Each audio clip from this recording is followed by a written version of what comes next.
ধান কাটতে যদি যাই তাহলে ফেরার আর কোনো নিশ্চয়তা নেই।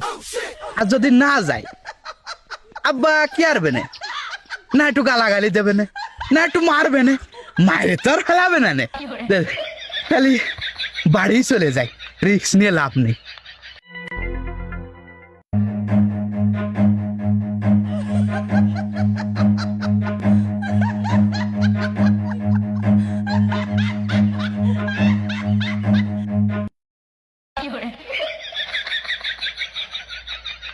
আব্বা তো তুমি কিছু কও তার আগে আমি তোমারে ক্লিয়ার করে কয়ে দিচ্ছি। মানে ওইসে কি আমি বিলি যাচ্ছিলাম বুঝছো, কিন্তু যার মতে আমার বিবেকে বাধা দিল, বলো যে তুই গেলে আর ফিরবি না নে।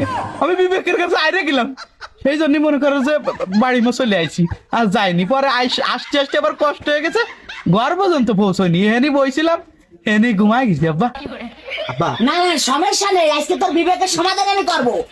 না থাকবে তুই, না থাকবে তোর বিবেক।